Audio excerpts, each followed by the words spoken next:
আসেন এবার আমরা আলোচনা করব হচ্ছে কালেক্টর মডুলেটর। তো কালেক্টর মডুলেটরের আমাদের মূল যেটা, আমরা যদি একটু ফিগারটা দেখি যে হচ্ছে ফিগারটা কেমন, হ্যাঁ, তাহলে হচ্ছে আমাদের মূলত এই জায়গার মধ্যে দুইটা ট্রানজিস্টর ইউজ করা হয়েছে, দুইটা হচ্ছে এনপিএন ট্রানজিস্টর। ওকে, এখন আর দুটা আমরা জানি যে এই রেজিস্টরগুলো ইউজ করা হয় ট্রানজিস্টরের বায়াসিংয়ের জন্য, ইমিটার একটা রেজিস্টর আর এর একটা ক্যাপাসিটার ইউজ করা হয় বাইপাসের জন্য।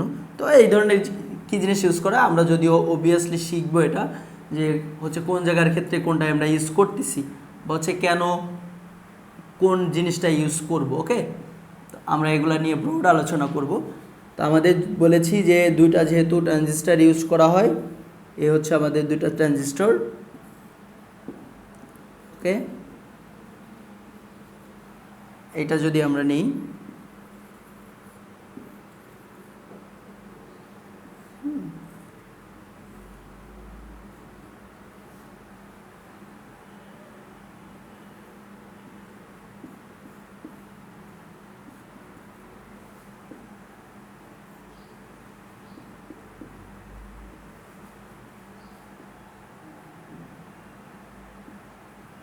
এখন দেখেন এই জায়গার মধ্যে আমাদের ইজিলি আমরা যে একটা ট্রানজিস্টর আছে, আমরা কি করেছি এনপিএন ট্রানজিস্টর 2 পিস ইউজ করেছি। এনপিএন কীভাবে বুঝলাম, যদি কোনো একটা ট্রানজিস্টরের ইমিটারের দিক বাইরের দিকে থাকে, ইমিটার দিয়ে কারেন্টটা যদি বাইরের দিকে ফলো হয়, তার মানে বোঝা যাচ্ছে যে কারেন্ট বেস দিয়ে ঢুকবে, ইমিটার দিয়ে বেরোবে, কালেক্টর দিয়ে বেরোবে। তা এটা আমরা জানি বেস, এটা কালেক্টর, এটা এমিটার। আমরা জানি এটা বেস, এটা এমিটার, এটা হচ্ছে কালেক্টর। ওকে, তো সর্বপ্রথম ট্রানজিস্টরের বেজে আমরা সাপ্লাই দিব হচ্ছে রেডিও ফ্রিকোয়েন্সি অথবা ক্যারিয়ার সিগন্যাল, মানেই তো radio frequency signal, career signal. আরেকটা যে আমাদের ট্রানজিস্টর আছে, এখানে আমরা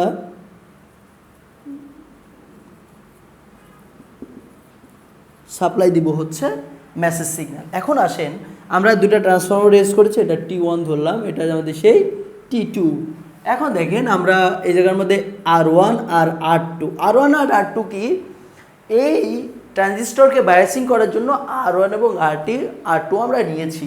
তাহলে R1 এর সাপ্লাইটা আমাদের হচ্ছে VCC, যেটা হচ্ছে আমাদের কি সাপ্লাই ভোল্টেজ।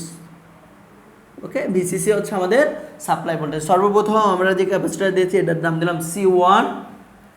ওকে, এটা আমরা যেটা দিয়েছি এটা CE, এটার নাম হচ্ছে র্যান্ডমলি হতে পারে, এটা কোনো ব্যাপার না। C4, C2, C3, এটা CE তো দিলাম। এখন RE কেন দিলাম, যে ইমিটারের রেজিস্ট্যান্স, ইমিটারের হচ্ছে ক্যাপাসিটর। আর এখানে C4 কেন দিলাম, কি দিয়েছি এটা আমরা একটু দেখব। ওকে, পিসিসি এই জায়গা দিয়ে দিলাম। এখন দেখেন মূল আলোচনায় আসি আমরা ইমিটারের মধ্যে। এখানে হচ্ছে দেখেন এই জায়গার মধ্যে দুটা ট্রানজিস্টর আমরা ইউজ করেছি, এটা যদি Q1 ধরি, এটাকে কি ধরলাম Q2। তাহলে সর্বপ্রথম একটা ক্যারিয়ার সিগন্যালকে একটা ট্রানজিস্টরের বেসে সাপ্লাই দিয়েছে, কিন্তু এর আউটপুটটা কোথা থেকে নিছে, কালেক্টর থেকে। এই মেসেজ সিগন্যালের ইনপুট দেওয়া হয়েছে কোথায়, বেসে। আউটপুট কোথা থেকে নেওয়া আছে, হচ্ছে যে কালেক্টর থেকে। এবং কালেক্টর এবং কালেক্টরের দুইটা মিশ্রিত আউটপুটে যেটা পেয়েছি, আমাদের যেটা মডুলেটেড সিগন্যাল, যেহেতু কালেক্টরের জায়গা থেকে নেওয়া হয়েছে, এই জন্য এটার নাম দেওয়া হয়েছে কালেক্টর মডুলেটর। তার মানে মডুলেটেড যে সিগন্যালটা, এই সিগন্যালটা আমরা পাচ্ছি হচ্ছে কোথা থেকে, কালেক্টর থেকে। অনেক জায়গায় আপনাদের বোর্ড মধ্যে দুটা ট্রানজিস্টর দিয়ে করা আছে, অনেক সময় এই ট্রানজিস্টর ইউজ না করে হাই পাওয়ার অ্যাম্পলিফায়ার ইউজ করা হয়। কেন ইউজ করে আমি বলে দিব। তো কোনো ধরনের কোনো প্রবলেম নেই, যে কোনো ফিগার দেওয়া যাবে। আপনারা যদি অন্য জায়গা থেকে ফিগার যদি কালেক্ট করতে চান তাও পারবেন। আপনাদের বইতে যেহেতু এই দুটা ট্রানজিস্টর দিয়ে করা আছে, এই জন্য দুইটা ট্রানজিস্টর ফিগারটা আমি হচ্ছে দেখাচ্ছি। Very easy process. এটা ধরে নিলাম L1, এটা হচ্ছে L2। ওকে, এখন আসি আমরা একটু হচ্ছে এক্সপ্লেনেশনে যাই। সর্বপ্রথম আমরা এই জায়গার মধ্যে দেই হচ্ছে ক্যারিয়ার সিগন্যাল। ওকে, যখন ক্যারিয়ার সিগন্যাল সাপ্লাই দিই, C1 এর কাজটা কি, C1 এর কাজ হচ্ছে ডিসিকে ব্লক করা। যদি কোনোভাবে এই ক্যারিয়ারের মধ্যে কোনো না কোনো ডিসি কম্পোনেন্ট থেকে থাকে তাহলে ওই ডিসিকে ব্লক করে শুধুমাত্র এসিকে যেতে দিবে। আর এই R1 আর R2 হচ্ছে বায়াসিংয়ের কাজটা করতেছে কার? ট্রানজিস্টর বায়াসিংয়ে। আমরা জানি ট্রানজিস্টর বায়াসিং যে ভোল্টেজ এটা হলো VBE, এটা আমরা খুব ভালো করে জানি প্লাস মাইনাস যদি আমরা দিই, রাইট? আর এইখানে আছে কি আর CE, এই সিটা হচ্ছে বাইপাস ক্যাপাসিটর, যেটা ইমিটারের এসি যে কারেন্টটা আছে অথবা এসি যে পাতটা আছে এসিকে কি করে দিবে? বাইপাস করে দিবে। আর ডিসি যেটা আছে সেটার দ্বারা এটাকে বলা হয় স্টেবিলিটি বা ভোল্টেজ স্টেবিলাইজারের মাধ্যমে স্টেবিলিটি করা যায়। ওগুলো ব্যাপারে আমরা কনসেপচুয়াল না লাগলেও আমাদের যেটা মূল কাজ সেটা আমরা করি। ইভেন আমরা কালেক্টরে যেটা নিয়েছি, আমাদের একটা টিউন সার্কিট যদি আমরা দেখি, টিউন সার্কিট কেমন? মূলত একটা সি আর একটা এল মিলে একটা টিউন সার্কিট গঠিত হয়। এখন এই জায়গার মধ্যে দেখেন তো, একটা সি আছে একটা এল আছে, একটা সি আছে একটা এল আছে, তাহলে এই যে সম্পূর্ণ যে আমরা ডিজাইনটা ইউজ করেছি এইটাকে আমরা বলতেছি double tune circuit. Double tune circuit কারণ কি? কারণ আমরা এই জায়গার মধ্যে দুইটা টিউন সার্কিট ইউজ করেছি। ইভেন এই যে প্রসেস, এই যে সিস্টেমটা ইউজ করেছি আমরা, এটার নাম হচ্ছে ক্লাস সি অ্যাম্পলিফায়ার। তাহলে এই প্রসেসটা হচ্ছে class C amplifier. Class C অ্যাম্পলিফায়ারের মধ্যে কাজ করেছে। এখন দেখেন আমরা এই দিক দিয়ে এই সাইড দিয়ে যদি যাই, এগুলোর এক্সপ্লেনেশন শেষ করে দিয়েছি। এইটা সে এবার বেস ব্যান্ড সিগন্যাল আর একটা ট্রানজিস্টরের বেজে দেওয়া হয়েছে। এই বেসটা থেকে যখন একটা সিগন্যালটা দিল, দেখেন সিগন্যালটা দিল, তখন এ কিন্তু ইমিটার দিয়ে যেটা গেছিলো এটা কি করে দিল? গ্রাউন্ড করে দিল। কারণ এই মেসেজ সিগন্যালটাই দিয়েছি আমরা কার মধ্যে? বেস আর ইমিটারের মধ্যে। তাহলে এটা যখন কালেক্টর দিয়ে যাচ্ছিল, যাওয়ার পথে দেখেন এই জায়গার মধ্যে একটা কি আছে? ট্রান্সফরমার আছে। এখন এই ট্রান্সফরমার মাধ্যমে কী করতেছে? এই ভিসিসি আর হচ্ছে অথবা ভিসিও দিতে পারি আমরা, ওকে? কারণ যেহেতু ভিসিসির নামে একটা কি দিয়েছে? সাপ্লাই দিছে একটা ডিসি ভোল্টেজ। ভিসি দ্বারা কি বোঝাচ্ছে? একটা ডিসি ভোল্টেজ। আর এখানের মধ্যে আমাদের সেই মডুলেশন এমটি, আমরা যদি এখানের মধ্যে একটু লিখে দিই এমটি, এই দুইটা জিনিস এই ট্রান্সফর্মারে কি হচ্ছে? যুক্ত হচ্ছে। এখন দেখেন তো, এই সিগন্যালটা যখন এই পাশ দিয়ে যাচ্ছে, তখন এইটা যেহেতু আমাদের হচ্ছে মডুলেটিং সিগন্যাল, মানে কি লো ফ্রিকোয়েন্সি সিগন্যাল, তো অবভিয়াসলি এইটার মধ্যে দিয়ে যাতে হাই ফ্রিকোয়েন্সি সিগন্যাল এখান থেকে না যায় সেই জিনিসটা হচ্ছে খেয়াল রাখতে হবে। এই জন্য এই C4কে ব্যবহার করা হয় যাতে লো ফ্রিকোয়েন্সি রিঅ্যাকট্যান্সকে কী করার জন্য? হচ্ছে লো ফ্রিকোয়েন্সি যে রিঅ্যাকট্যান্স আছে এটা হচ্ছে আমাদের হচ্ছে এইখানের মধ্যে দেখেন মডুলেটিং সিগন্যাল লো রিঅ্যাকট্যান্সকে হচ্ছে আমরা এই জায়গার মধ্যে যদি দেখি যে হাই যে রিঅ্যাকট্যান্স আছে, যে আমরা ক্যারিয়ার সিগন্যালের হাই রিঅ্যাকট্যান্সের যেটা, এইটা হচ্ছে এই সিগন্যালটা এই পাশ দিয়ে হচ্ছে পাঠাই দিবে। তাহলে আমরা C4কে বলতে পারি হাই রিঅ্যাকট্যান্স পাথকে যেতে দিবে। হ্যাঁ, তো হাই রিঅ্যাকট্যান্স পাথকে যদি যেতে দেয়, তাহলে এই মডুলেটিং সিগন্যালের মধ্যে যদি হাই ফ্রিকোয়েন্সি কোনোভাবে ভিসিসির মান বেশি অথবা চলে আসে, তাহলে এটা এই বাইপাস ক্যাপাসিটর দ্বারা হাই রিঅ্যাকট্যান্স পাথ দিয়ে ওই ধরনের ফ্রিকোয়েন্সিকে ওর ভিতর দিয়ে গিয়ে হাই ফ্রিকোয়েন্সি এখান দিয়ে আর হচ্ছে দেবে না। তাহলে এর ভিতর দিয়ে কী দিবে? এখান থেকে শুধুমাত্র লো ফ্রিকোয়েন্সি যাবে। ইভেন এই সিগন্যাল যে ক্যারিয়ার সিগন্যাল যেহেতু হাই ফ্রিকোয়েন্সি সিগন্যাল, এইটা বেস হয়ে এটা তো চলে আসলো আমাদের গ্রাউন্ডে, আর যতটুকু আমাদের স্টেবিলিটির জন্য দরকার ততটুকু আমরা করলাম।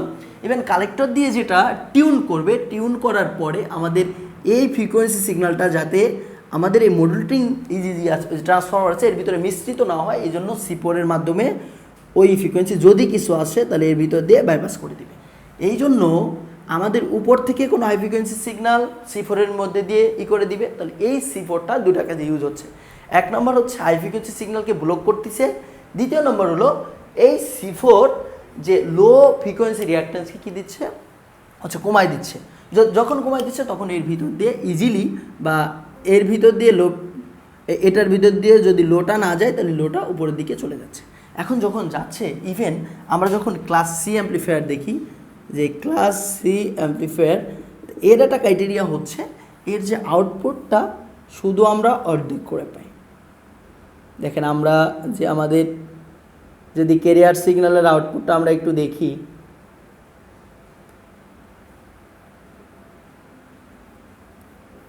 তাহলে আমরা এই ইনপুট সাইডে এটা যেটা আছে দেখেন, এটা যদি আমরা একটু ভালো করে আঁকতে চাই,